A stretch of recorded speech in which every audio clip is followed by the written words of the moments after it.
So a lateral knee impact that you have, plus or minus rotation, which may well drop in a little bit of meniscal irritation as well. What you'll get is some relative opening on the inside of that knee.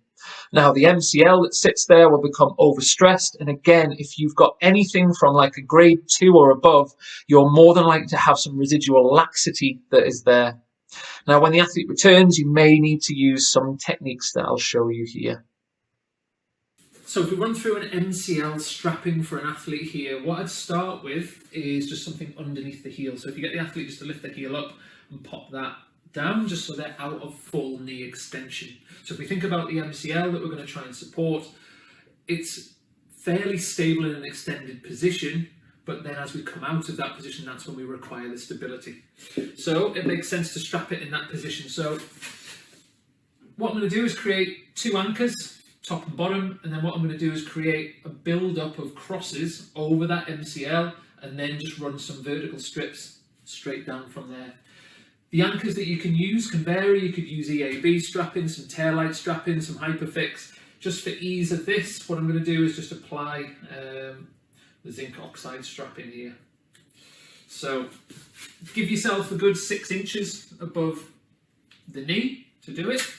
Don't go all the way around circumferentially, because you're just going to block off vascular tissue. So I normally use a couple of anchors above and then similar below. Go far enough so you've got something for the tape to stick onto, and go from there. Now, I'd usually use something like an adhesive so the tape adheses a little bit better. But what I'm trying to do is almost anatomically cross over where that MCL is. So if we think the 2 condyles that are there, we're trying to go across there. So I'm going to start on the top. I'm going to run that all the way down and pin that distally. Seal it in, make sure there's no creases at all on any of the strapping.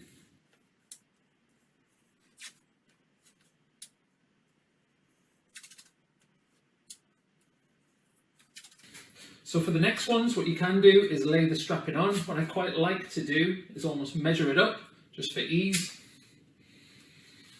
And then you can see exactly where you're laying that strapping.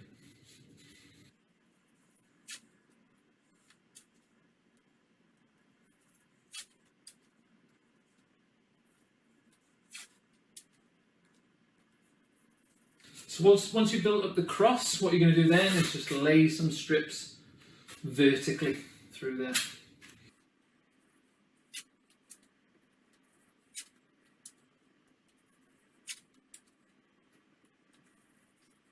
And then what I do is just seal all of that in.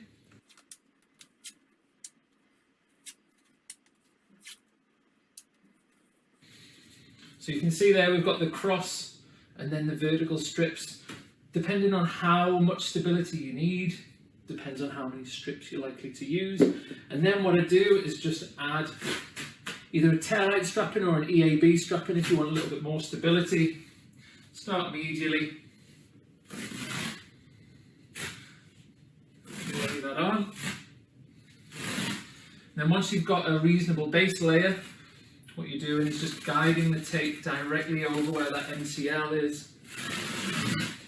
Apply a pull and then just let it go back slightly and lay that on.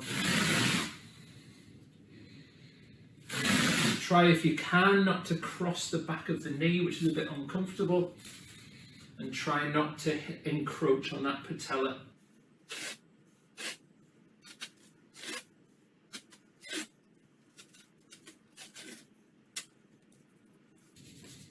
And there you have an MCL strapping. What I'd always do is just apply a little bit of zinc oxide taping just to the end, because that will undoubtedly unravel. Someone will catch the end of that tape, and then your beautiful tape job that you've done, it's that sad moment where you've got to redo it all, or it starts hanging off and looking like a dog's dinner.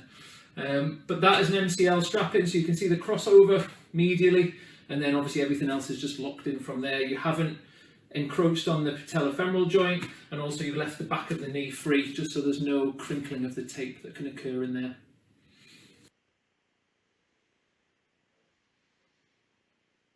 website. You can access the whole thing for £1 for 30 days, so it's worth a trial. It is packed full of courses. So these are just a couple of examples of the calf and the ankle presentations. The way I've formulated it, I think makes sense to me. Hopefully it does to you. It goes through the theory, the assessments and the diagnosis, so you can then assign the time scale. It then goes through treatments and interventions. It then looks at rehab, both early stage to mid stage to late stage, and how to return the athlete back into their sport. And then it gives often an example of a real case study that I've gone through in professional sport, where you can see the journey of that athlete. Now, it's very reasonable, in my opinion. It is £10 a month to access it. You've got access to all of the material on there, or you can do an annual subscription for £99. If you want to jump on, it is www.growphysio.com in sort of Google Chrome. Do follow me on your sort of social media platforms and feeds. Grow Physio on Instagram, grow.physio is probably where there's a lot more educational tips that you can work through. If you have enjoyed this, please share it. Please do go on. It's all about trying to develop your management and improve your skill set so you can actually manage these individuals better. Hope you've enjoyed it. Massive thank you from me for tuning in. And hopefully I'll see you again soon for some more growing and developing opportunities.